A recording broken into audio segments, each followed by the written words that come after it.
Hey guys, and welcome back. Today I would like to share that I finally ditched Adobe products, Lightroom. I never used Photoshop anyway because I'm using Affinity. And yeah, I got this. Bokeh photos. So Capture 122 was the program I decided to buy. Why? Pretty much the spring sale, cause it was 40% off. So it was a lot cheaper than the rest. A lot cheaper with what Capture One provides than DxO. On one was laggy, Exposure X7. I really wanted Exposure X7, but given the price, it's not that much to actually get Capture One with the tethering and everything. So I decided, yeah, I can go with that. I must say I was convinced a little bit about the panorama and the HDR stitching. I know that panorama and HDR are not perfect, but the performance is like everything for me right now. It's the best thing I can have. And the customization, but let's go one by one. Okay, first of all, why I got Capture One instead of Lightroom? Price. Yeah, like for 209 euros for a license on 2 PCs, 2 activations, it's great. Performance, yes, it's fast. It's really fast. Like, look at this. This is just a gradient filter on a layer, so we have layers also, of course, and I can change this here as much as I want. It's working so fast. I mean, Lightroom never worked that fast for me. Affinity does work that fast, but Affinity is different, so it's not that simple to just drag around a gradient. But never mind. Fast. Gradients, everything. Like, this is pretty much, this looks as Lightroom. So this was also one of the features. You can click Window, Workspace, Migration, and you will have here, just like in Lightroom, the library, the module for snapping the pictures, tethering, exposure, adjustments, and some metadata. And of course, you can click whatever you want, just export, and everything will be exported. You can copy the settings, edit multiple images at once, like everything you ever think about, you have it. And the layers actually work, because in exposure, it worked also, but not as fancy as here, when I was testing this in December. On one, too laggy. Luminar, I won't even go there.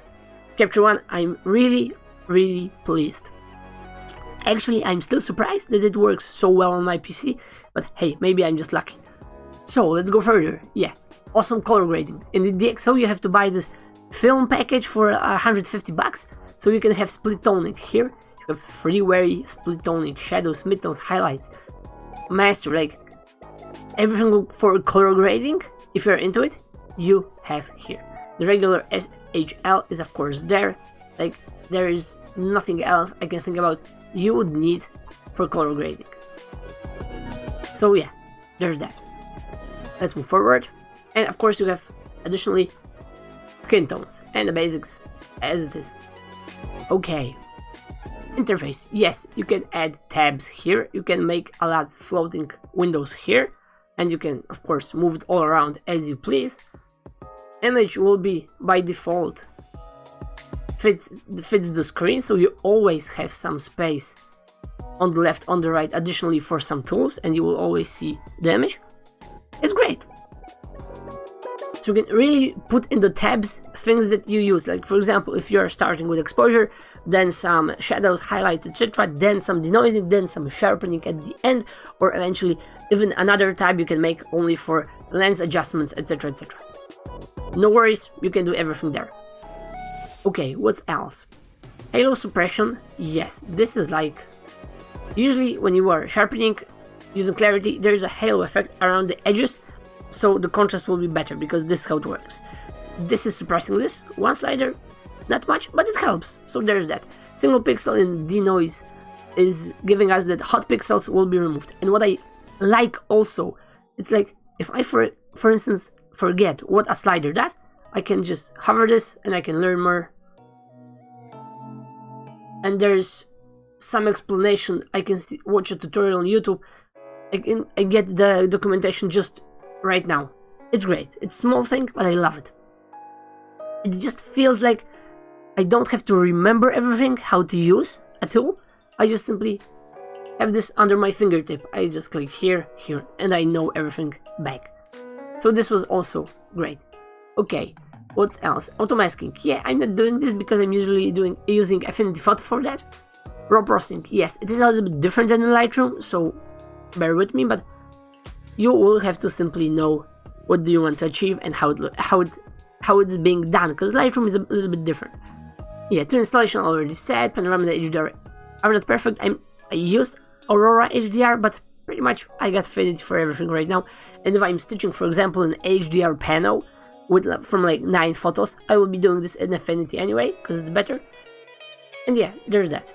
Of course, Lightroom is a lot better in that case, but this is only one thing, and I'm using Affinity for most of the time, because if I'm stitching a panel, I really need to sit on the process. It takes a lot of time, yes, but this is how it goes. And I prefer to edit panels in huge panels like that in Affinity, because it's a lot faster. Yeah, tethering is advanced, everyone loves it. I'm not really using this right now. Focus mask, this is something I'm just mentioning because a lot of people ask me for zebra layers, etc. But I pretty much can tell what's sharp or not, so I don't really need that. Single hole pixel slider we already discussed. Perspective fixing is kinda nicer, yeah, you can just click here, set it up here, just click apply, and like, it's so fast. I mean, I love it. What else? Yeah, everything can have a shortcut, so you can edit something really fast, especially with the scroll on the mouse, etc, etc. But like, if you want to really speed up your work, you need to learn the shortcuts, and this is for everything you're doing on a PC. Mouse it's easier, but it's a lot slower. Shortcuts is a lot faster.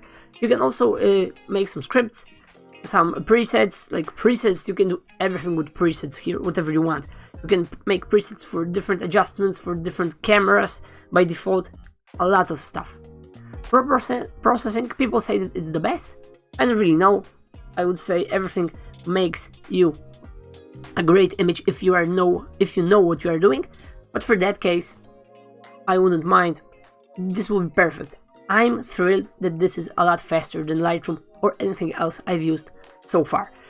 And yeah, someone might ask, yeah, but Lightroom is the same. Yeah, but if you are losing your subscription for Lightroom and you are paying a lot for this, pretty much €209 for a program like that I can use anyway, anywhere, I would say it's a deal.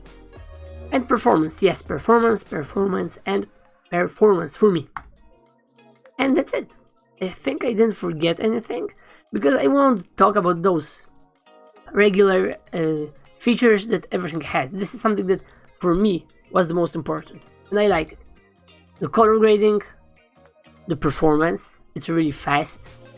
Layers are actually working. Gradient tools are very nice. I can mask the shit out of everything. Create the radial gradient mask, which I often use in Lightroom. I don't need anything more. In Affinity, I will add bits and pieces if I have some in-paint tool probably, but this is a totally different program, Affinity and this, but this is my package. Capture 122 for now, with Affinity Photo and all the rest. And I'm happy as hell. So if you have any questions, hit me up in the comment sections. Thanks for tuning in, and bye for now.